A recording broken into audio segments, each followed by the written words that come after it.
ठीक है, मैं यहाँ पे अभी डिटेल कुछ नहीं बताऊंगी, जस्ट हम बता रहे हैं कि क्या क्या पढ़ना है। तो मेंडल जी की बर्थ से लेके उनके एनालिसिस वो क्या थे, क्यों पॉजिटिव क्या थी उनकी एनालिसिस में, और ड्रॉबैक क्या था, क्यों उनको सक्सेस नहीं रिपोर्टेड हुई, ये सब क्वेश्चन था। मतलब अच्छा खासा आपको 2 पेज का नॉलेज होना चाहिए मेंडल जी के बारे में, जो ऑलरेडी दिया हुआ है आपके नोट्स में होगा। ठीक है, तो बर्थ का ईयर, रिकॉग्निशन, जब उन्होंने एनालिसिस करनी स्टार्ट की और खत्म की वो सब ईयर, फिर उसको पब्लिकेशन किया वो ईयर, फिर उसको रिकॉग्नाइज हुआ वो ईयर, कौन से साइंटिस्ट रिकॉग्नाइज में कर हेल्प किए, री स्टडी की, वो सारे ईयर और साइंटिस्ट के नेम, ये सब यहाँ पे इम्पोर्टेंट। और एक चीज इम्पोर्टेंट है कि इन्होंने जो जीन वर्ड नहीं यूज किया था, फैक्टर वर्ड यूज किया। ठीक है, ये तो इनकी बेसिक सी चीजें हैं सारी, वहां पे हमें देखना है। फिर मॉर्गन, मॉर्गन ने क्या दिया था, थ्योरी ऑफ लिंकेज, लिंकेज की थ्योरी दी थी। मॉर्गन के भी बारे में हमें इंफॉर्मेशन ध्यान में रखनी है, सारी मैक्सिमम जितनी इंफॉर्मेशन यहाँ पे दी हुई है ये सब इनके बारे में पता होना चाहिए। अगर हम जेनेटिक्स टर्म की बात करें तो वो बैटसन ने दिया हुआ, और इस चैप्टर से साइंटिस्ट बहुत इंपॉर्टेंट। ठीक है, इस पूरी यूनिट से मतलब साइंटिस्ट ही इंपॉर्टेंट है, इवोल्यूशन साइंटिस्ट है, ठीक है, मॉलिक्यूलर बेसिस ऑफ इनहेरिटेंस भर भर के एक्सपेरिमेंट है, भर भर के साइंटिस्ट है, और जेनेटिक्स मतलब इनहेरिटेंस। तो यहाँ पे भी साइंटिस्ट है क्योंकि इन लोगों ने डिस्कवरी की है, उसी को तो हम पढ़ रहे हैं इस चैप्टर में। क्लियर, तो यहाँ सब साइंटिस्ट इंपॉर्टेंट है। तो बैटसन जिन्होंने जेनेटिक्स टर्म दिया था, उसके बाद मैंने क्लास में कुछ टर्मिनोलॉजी की क्लास ली थी। ठीक है, तो वहां पे मैंने पूरा लिखवाया हुआ है, होमोजाइगस, हेट्रोजाइगस, ठीक है, टेस्ट क्रॉस, रेसिप्रोकल क्रॉस, इस तरीके की, genotype, phenotype, clear, recessive, dominant, ये सारी टर्मिनोलॉजी वहां से रिवाइज करो। इनहेरिटेंस और हेरिडिटी में क्या डिफरेंस है, हेरिडिटी और इनहेरिटेंस आ जाता है, बताओ, हेरिडिटी और इनहेरिटेंस में क्या डिफरेंस है।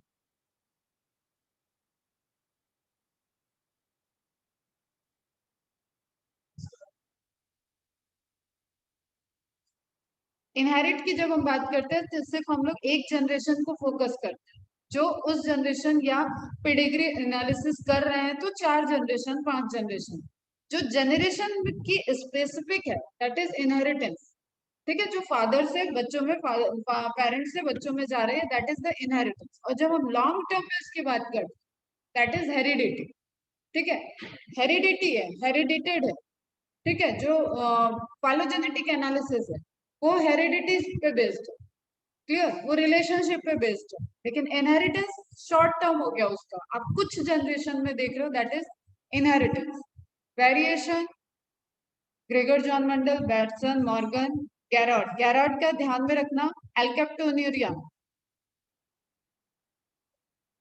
देखना, ये शायद नोट्स में ना हो तो नोट डाउन कर लो। फादर ऑफ ह्यूमन जेनेटिक्स, क्या होगा शायद, father of human genetics and biochemical genetics, Garrod discovered first human metabolic genetic disorder which is called alkaptonuria, जिसमें जिसके सिम्टम्स होते हैं कि यूरिन का कलर ब्लैक हो जाता है, इसी तरीके से जैसा हम लोगों ने उसमें पढ़ा था। अंडमान निकोबार काला पानी वाली सजा, उस केस से जैसा पढ़ा था वही चीज यहाँ पे दिखेगा।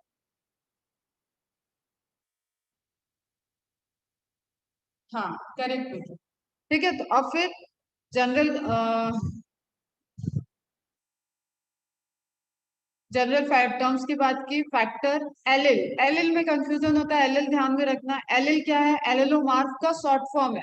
एक क्वेश्चन तो यही बनता है कि एलिल है क्या। ठीक है, एलिलोमार्फ का शॉर्ट, एलिलोमार्फ, इसका शॉर्ट रिप्रेजेंटेशन है एलिल। और एलिल क्या होगी, अल्टरनेट फॉर्म ऑफ जीन। जब भी हम लोग जीन की बात करें पूरी जेनेटिक्स में, हम दोनों पेयर पे देखते हैं, या दो एलिल से रिस्पॉन्सिबल है या मल्टीपल एलिल से रिस्पॉन्सिबल है, तो उस कैरेक्टर को कैरी करने वाले ट्रेड कितने मल्टीपल लोकेशन पे हैं, मल्टीपल फॉर्म में है, दैट इज जेलिल एलिल। ठीक है, तो अल्टरनेट फॉर्म ऑफ जीन, ये ध्यान में रखना, एक छोटी सी गलती होती है। तो जब हम टॉल, जैसे यहाँ पे दिया हुआ है टी टी, ठीक है, तो टी अगर जीन है तो स्मॉल कैपिटल टी अगर जीन हम ले रहे हैं तो स्मॉल टी क्या हो गया, उसका एलिल हो गया, या दोनों क्या है, एलिल है, जीन और जीन का अल्टरनेटिव फॉर्म। क्लियर है, ठीक है, तो alternative form of gene which are located on same position और loci on the homologous chromosome is called allele, the term given by Bateson. अब यहाँ पे तुमको मैंने एक बोला था, बैटसन बैटसन बैटसन लिख के एक लिस्ट बना लेना अलग से, मॉर्गन मॉर्गन मॉर्गन लिख के एक लिस्ट बना लोगे, तो इस तरीके से डिस्कवरी जो रिपीटेड डिस्कवरी जगह जगह पढ़ रहे हो कि बैटसन और मॉर्गन की, वो एक एक जगह हो जाएगी। फिर homozygous, heterozygous, hemizygous, phenotype, genotype, phenocopy. Phenocopy क्या होगा? Different genotypes are placed in different environment condition, और वहां पे उनकी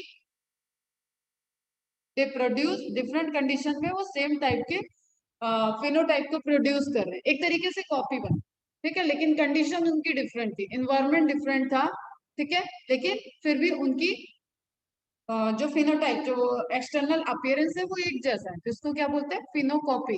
देखना, ये भी नहीं नोट होगा शायद, तो लिख लेना। हाइब्रिड हेट्रोसिस पढ़ा हुआ है, हाइब्रिड ब्रीडिंग करा के जब हम हाइब्रिड बना रहे हैं, सुपीरियर क्वालिटी वाला देख रहे हैं, वो सब क्या हो जाएगा? Hybrid. Superiority of offspring over its parent is called hybrid vigour and it develops due to heterozygosity. ये क्वेश्चन है, ध्यान में रखना। हाइब्रिड कैसे डेवलप होगा? हेट्रोजाइगोसिटी से, कि दो वेरिएशंस को ला रहे हैं, यहाँ पे होमो वाला वर्क नहीं होगा, ठीक है, दो सुपीरियर कैरेक्टरिस्टिक्स से मर्ज करके हमने बनाया, इसलिए वो जो डॉटर होगा या जो भी प्रोजेनी होगी, उसकी कैरेक्टरिस्टिक्स हमेशा पेरेंट्स से सुपीरियर होगी, कि दो सुपीरियर मिलके उसको बना। क्लियर? और यहाँ पे हेट्रोजाइगोसिटी वर्क करे, होमोजाइगोसिटी नहीं वर्क करेगी। Hybrid vigour can be maintain for long time in vegetative propagated crop. अब उसको एक ही जहाँ पे वो डेवलप हो चुका है, उसको सेल्फिंग सेल्फिंग सेल्फिंग अगर हम कराते रहे, तो कई जनरेशन तक हम उसको मेंटेन कर सकते हैं, जब तक इनब्रीडिंग डिप्रेशन ना आ जाए, ठीक है, तब तक वो मेंटेन हो सकता है। देखो लिखा भी है नेक्स्ट भाई, hybrid vigour can be lost by inbreeding because inbreeding induces the homozygosity of offspring. पढ़ाया हुआ है, और ये इंपॉर्टेंट पॉइंट है, ठीक है। Loss of hybrid vigour due to inbreeding is called inbreeding depression. मैंने ये बताया भी था कि सीबीएसई बोर्ड वगैरह का ये बड़ा फेवरेट क्वेश्चन है, 2 नंबर के मार्क्स में ये क्वेश्चन आता है, what is inbreeding depression. Mendel's work, अब जो सबसे इंपॉर्टेंट चीज है मेंडल के, एक तो उनके उनके बारे में, उनके लाइफ के बारे में, और उसके बाद जो उनका वर्क है उसमें मेन इंपॉर्टेंट क्या है? प्लांट कौन सा लिया, अब ये तो सबको याद रहता है, ठीक है, साइंटिफिक नेम बताओ। हाँ, पाइसम सटाइवल, ठीक है। अब इसमें 7 कैरेक्टर से रिलेटेड लोकेशन याद रखना है हमें, हमको जनरल नेम, गार्डन की या स्वीट गार्डन, ठीक है। इसमें हमें क्या याद रखना है, ये टेबल इंपॉर्टेंट। 7 कैरेक्टर्स, कैरेक्टर्स में एक लेंथ ऑफ प्लांट है, उसके बाद फ्लावर पे 2 कैरेक्टर है, अच्छा नीचे फ्लावर पोजीशन, फ्लावर कलर, फिर सीड के 2 कैरेक्टर है, सीड शेप, सीड कलर, फिर पॉट, जो फली है उसके 2 कैरेक्टर है, पॉट का शेप और पॉट का कलर, ठीक है। क्रोमोसोम नंबर याद रखना है, उनकी लोकेशन याद रखनी है, ठीक है। और ये जो उन्होंने प्योर प्योर ब्रीडिंग, मतलब एक टाइम में एक ही कैरेक्टर को स्टडी कर रहे थे, ये इनका सबसे बेनिफिशियल, मतलब सबसे, ये सारी चीजें देने के लिए सबसे इंपॉर्टेंट चीज यही थी कि इन्होंने प्योर लाइन पे स्टडी, और एक टाइम में एक कैरेक्टर को देख रहे थे, ना ब्लेंडिंग कैरेक्टर को इन्होंने लिया, ना मल्टीपल कैरेक्टर को लिया। एनालिसिस जब वो कर रहे थे, तब उन्हें 3:1, 9:3:3:3:1 इस तरीके से मोनोहाइब्रिड और डाइहाइब्रिड में मिल रहा था, और वो हर कैरेक्टर के लिए मिल रहा, ठीक है, और उसको फिर इन्होंने मैथमेटिकली प्रूव कर दिया। तो that is the positive point, अगर इनके बारे में पॉजिटिव पॉइंट पूछ रहा है और उसमें से सेलेक्ट करना है, तो आपको वहां एनालाइज करना पड़ेगा। क्लियर? अगर एक कोई पूछता है कि एक क्या है, एक तो यही होगा कि वो जो इंडिपेंडेंट एक कैरेक्टर को एक टाइम में स्टडी कर रहे हैं, अगर ऑप्शन में ये दिया है तो इसको सबसे ऊपर प्रायोरिटी रखो, ठीक है। फिर होमोलोग, जो ये कैरेक्टर देख रहे थे, अगर वो सेम पोजीशन सेम क्रोमोसोम में, जैसे ये फोर्थ फोर्थ पे है, ठीक है, तो इनके बीच में डिस्टेंस ज्यादा था, मतलब लिंकिंग कम थी, तो क्रॉसिंग ओवर के चांसेस कम हो। जिसमें लिंकिंग पास पास है, पास में है, वहां पे क्रॉसिंग ओवर के चांसेस ज्यादा रहेंगे, ठीक है, वेरिएशंस के चांसेस ज्यादा रहेंगे क्योंकि वो पास में, जितना डिस्टेंस होगा उतना कम क्रॉसिंग ओवर के चांसेस होंगे, नंबर ऑफ क्रॉसिंग ओवर ज्यादा हो सकते, ठीक है। कैरेक्टर की जब हम बात करें, अगर कैरेक्टर दूर दूर है तो उनके बीच में सेग्रीगेट होने के चांसेस एक एक टाइम में हो, क्योंकि एक ही कैरेक्टर देखने पे हो सकता है फोर्थ क्रोमोसोम के दोनों पोजीशन पे हो रहा हो, लेकिन वो सिर्फ उस वक्त लेंथ को स्टडी कर रहे थे, तो उन्हें इससे मतलब ही नहीं कि फ्लावर की पोजीशन में क्या चेंज हो। तो this is one of the, सबसे जिसको सुपीरियर देना है वो ये हो कि one study the one character at a single time. जब एक एक्सपेरिमेंट में एक कैरेक्टर को सिर्फ देख रहे थे, ब्लेंडिंग को नहीं दी। ठीक है। फिर हमें ये ध्यान में रखना है कि हर कैरेक्टर में कौन से डोमिनेंट है, कौन से रेसेसिव है। जैसे flower shape, flower colour position, flower का कलर, फ्लावर का पोजीशन, सीड का शेप, सीड का पोजीशन, ठीक है, पॉट का। तो कौन सा कैरेक्टर डोमिनेंट है, कौन सा रेसेसिव है। जैसे टॉल और डॉर्फ की बात करें तो डॉर्फ होना रेसेसिव है, टॉल डोमिनेंट है। ठीक है। बाकी डिटेल हमने दिया था कि कितने प्लांट्स पे स्टडी की थी, क्या किया था, तो ये यहाँ से नंबर्स जो दिए हुए हैं इसको भी एक बार आप रिकॉल करके ही जाओगे।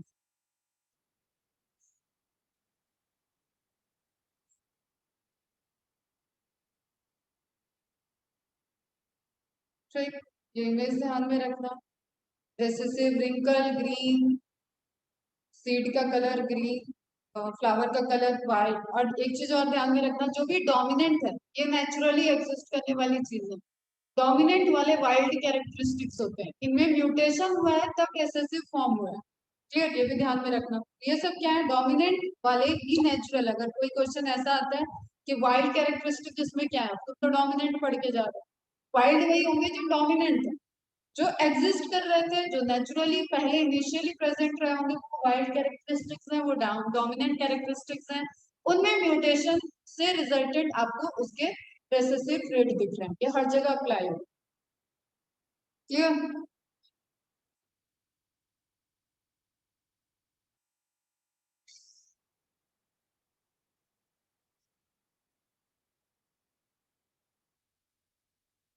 इमेस्कुलेशन, बैगिंग, ये सारी टेक्निक पढ़े हुए हैं हम लोग। जब हमें सेल्फिंग को बचाना है, ठीक है, सेल्फ पॉलिनेशन को बचाना है, तो वहां पे हम इमेस्कुलेशन कर सकते हैं, बैगिंग कर देंगे, ताकि जब तक हम ना उस पे पॉलन ग्रेन को स्प्रे करें तब तक कोई और पॉलन ग्रेन वहां पे आए नहीं।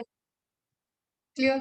फिर मोनो हाइब्रिड और डाई हाइब्रिड क्रॉस, ब्रॉडली अगर हम बात करें तो एक कैरेक्टर जब एक टाइम में देख रहे हैं तो उसको बोलते हैं मोनो हाइब्रिड क्रॉस, दो कैरेक्टर देख रहे हैं तो डाई हाइब्रिड क्रॉस, और तीन देख रहे हैं तो ट्राई हाइब्रिड तक ही एक रहना चाहिए आइडिया। और तुम लोगों को मोनो हाइब्रिड और डाई हाइब्रिड तुम्हारे कोर्स में जो पूछे जाने के चांसेस।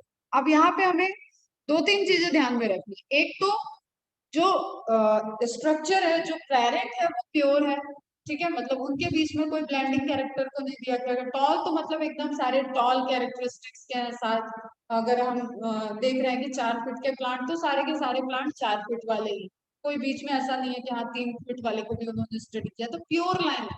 ड्वार्फ देख रहे हैं तो 2 फीट देख रहे हैं तो पूरे के पूरे 2 फीट के हैं, पूरा प्योर ड्वार्फ है। ठीक है, तो F1 जनरेशन सिंपल क्रॉसिंग होगी और इसको बोलते हैं प्लूअल। ठीक है, वन जनरेशन, पेरेंट जनरेशन ये हो गया फर्स्ट वाला, F0 से दे या F0 से लिखा हो या पेरेंट हो तो ये parent generation, F1 generation and F2 generation. तो F1 जनरेशन तक तो ठीक है, किस जो भी डोमिनेंट कैरेक्टरिस्टिक्स होगी वो दिखेगी। हम यहाँ पे अभी कुछ स्टडी नहीं कर सकते कि क्या इनका जीनोटाइप है।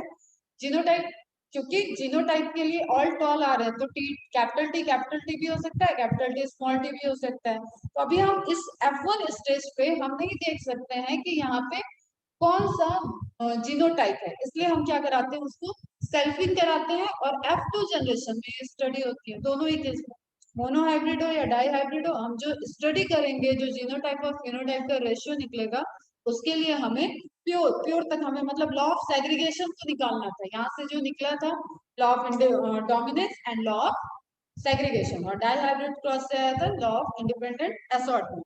तो लॉ ऑफ सेग्रीगेशन मतलब वो कैरेक्टर, अब अगर हम यहीं पे एनालिसिस करने लगते तो जो यहाँ पे टी टी था वो तो ठीक है आ गया, जो टी टी है वो ठीक आ गया, जो टी टी आगे जाके बनने वाला है इस टी से, उसके बारे में यहाँ कोई इंफॉर्मेशन नहीं आई। मतलब जो रेसेसिव कैरेक्टर है उसको हम खत्म कर देते।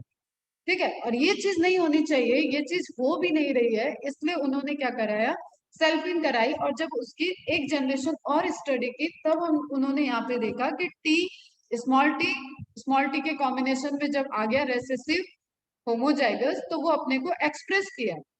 ठीक है, एक जो ड्वार्फ तुम्हारा ये आएगा। तो प्योर, अब इसके आगे देखो लिखा है अच्छे से, this is impure, why?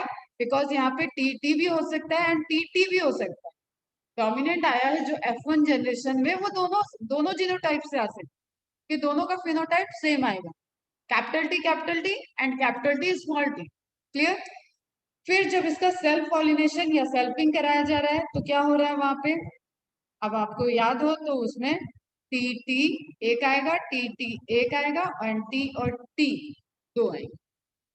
Clear? तो ये होमोजाइगस डोमिनेंट हो गया, ये होमोजाइगस रेसेसिव हो गया, ये हेट्रोजाइगस डोमिनेंट हो गया। और यही था उनका एनालिसिस। तो इसका चेकर बोर्ड, पुनेट स्क्वायर, वो सब अच्छे से बना हुआ है, उसको रिवाइज करना। रेशियो देखो आया F2 जनरेशन में 3:1। क्या है? फिनोटाइप रेशियो है या जीनोटाइप? Phenotype ratio. 3 लंबे दिखेंगे, एक छोटा दिखेगा, 3 टॉल 1 ड्रॉप। अब 1 ड्रॉप में तो ड्रॉप में तो कोई टेंशन ही नहीं है, 3 टॉल में मिक्स है, उसको निकालना है हमें जीनोटाइप को। वो हो जाता है 1:2:1। ये तो 1 यही है, और ये ब्रेक हो गया 1 जो होमोजाइगस है, सॉरी टी टी। ठीक है, एंड ये तुम्हारा हो जाएगा जो टी टी। क्लियर? तो रेशियो ध्यान में रखना है। एक लास्ट में इसमें अच्छा टेबल दिया हुआ है जहाँ पे सारे रेशियो लिखे हुए हैं, और जो मैंने तुमको क्लास के टाइम में बोला भी था कि मुझे लिख के सेंड करो एक जगह, कुछ ने किया था उनके पास लिखा हुआ भी हो। ठीक है, चेकर बोर्ड बनाना वगैरह सब याद है। नंबर ऑफ गैमेट कैसे कैलकुलेट करते थे? नंबर ऑफ गैमेट मतलब कितनी हेट्रोजाइगोट है। अब एक कंडीशन हमें हमेशा ध्यान में रखना है कि गैमेट कभी भी हाइब्रिड नहीं होते, गैमेट कभी भी हाइब्रिड नहीं हो सकते। ठीक है, मतलब एक गैमेट में टी टी नहीं हो सकता। ठीक है, टी टी है तो एक गैमेट टी को जाएगा, एक गैमेट टी को जाएगा, दिस इज द मियोसिस। ठीक है, मियोसिस बनने में जो 4 गैमेट बनते हैं उसमें हमें पता है कि सारे सिस्टर क्रोमेटिड चले जा रहे हैं, एन एन एन जो ये बनता है उसी से रिलेटेड है कि गैमेट कभी भी आपके हाइब्रिड नहीं हो सकते। तो नंबर ऑफ गैमेट आइडेंटिफाई करने के लिए हमें 2 की पावर n रखनी है। n क्या रहेगा कि नंबर ऑफ हेट्रोजाइगस कितने हैं उसको रखेंगे हम। ठीक है, तो कैपिटल टी स्मॉल टी रहेगा, तो 2 गैमेट और चेकर बोर्ड। अब यहाँ पे हम चेकर बोर्ड नहीं बनवा रहे, आगे आते हैं। कंक्लूजन की बात करें तो कंक्लूजन एक बार देख लेते हैं। First conclusion, according to my characters are controlled by discrete unit called factor. Factors occurs in pair. वही जो LL की बात कर रहे हैं, फैक्टर हमेशा जोड़े में होंगे क्योंकि पेरेंट से आ रहा है, पेरेंट से आएगा तो 2 आएगा। ठीक है, ये एंजियोस्पर्म प्लांट है बेटा, तो डिप्लॉयड इसका मेन प्लांट बॉडी होगी और हैप्लॉयड इनके गैमेट होंगे। वही चीज हमें यहाँ पे रखना है। Second conclusion, postulate of dominance. This conclusion is based on F1 generation when two different F1 generation से सिर्फ हमें क्या पता चला था? डोमिनेंसी। ठीक है, law of dominance F1 generation से आ गया, law of segregation F2 generation से। सबसे ज्यादा एक्सेप्शन किसके हैं? लॉ ऑफ डोमिनेंस के। लॉ ऑफ सेग्रीगेशन के सबसे कम exception. So F1 generation when two different unit factors are present in single individual, only one unit factor is able to express itself and known as dominant unit factor. Another unit factor fails to express is the recessive factor. In the presence of dominant unit factor, recessive unit factor cannot express, and it is known as conclusion of dominance, या you can say law of dominance. तो ये दोनों conclusions को अगर plus किया जाए postulate को और postulate of pair factor and postulate of dominance, तो इससे हमें दिख रहा है कि तुम लोग को दिख कहाँ रहा है इतना छोटा, नहीं रहा अभी मेरा नजर गया प्रोजेक्ट।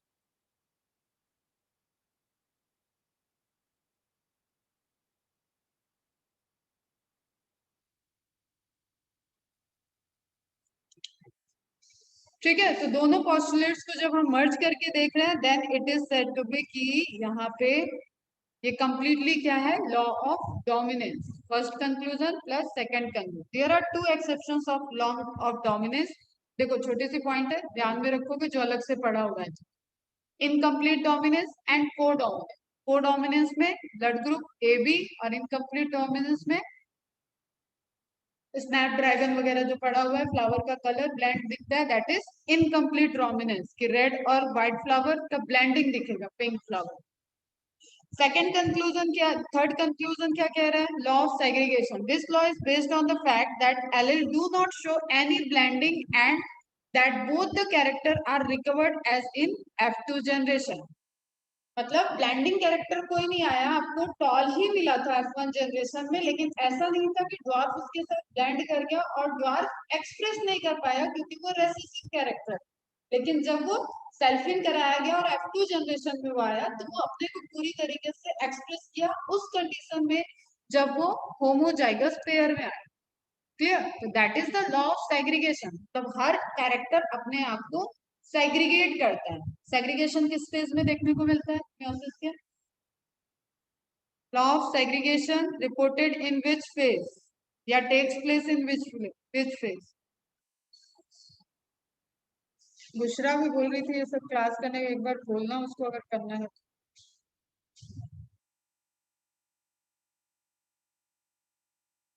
बताओ, सोचो। डिवीजन मियोसिस पढ़ा है।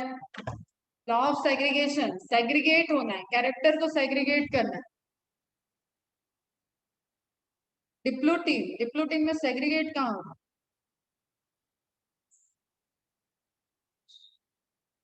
हाँ फिर भी तो सेग्रीगेट कहाँ हुआ, एक ही क्रोमोसोम पे तो रह जाएगा। नॉन सिस्टर क्रोमेटिड के बीच में जाएगा तो एक क्रोमोसोम पे रह गया।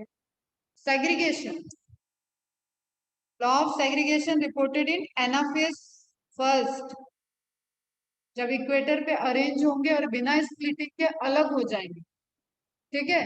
और लॉ ऑफ सेग्रीगेशन, यहाँ पे होमोलोगस पेयर सेग्रीगेट हो गए, हाफ ऑफ हो गए तो सेग्रीगेशन हो गया, जो दोनों में वेरिएशन आया था वो सेग्रीगेट हो गया। लेकिन अलोंग विद क्वेश्चन ये आता है कि A2 NF2, क्योंकि वहां स्प्लिटिंग हो गई और हमें पता है गैमेट जो है उसमें हाफ एक एक क्रोमेटिड आ रहा है, हाफ ऑफ क्रोमोसोम आ रहा है और वो फ्यूचर क्रोमोसोम में कन्वर्ट हो जाएगा।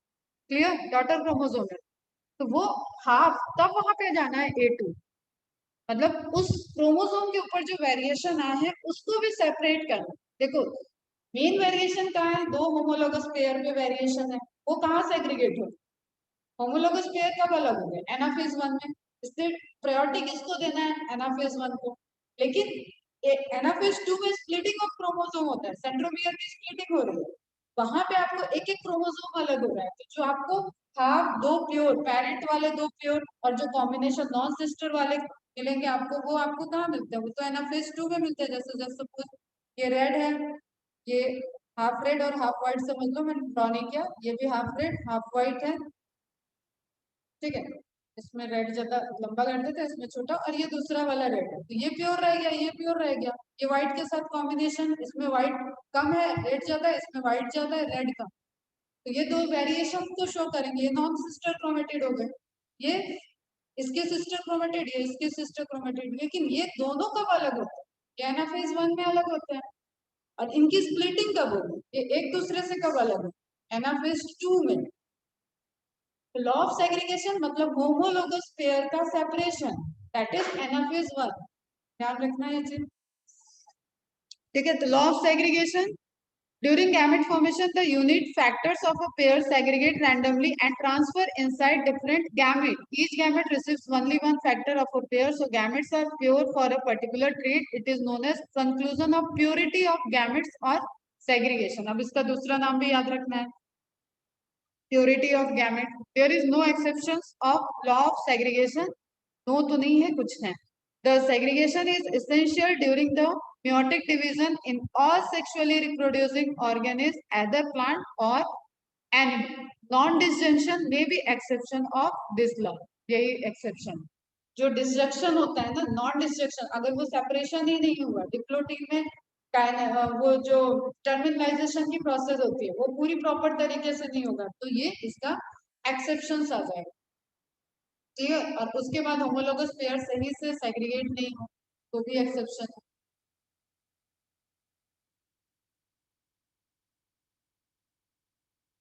ठीक है, fourth line method for gamete formation, To find out the composition of factor inside the gamete, we use fork line method.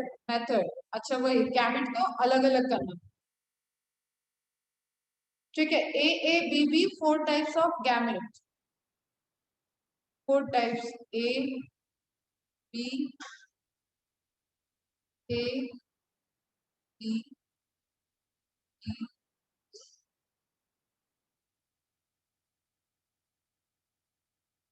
C A and B.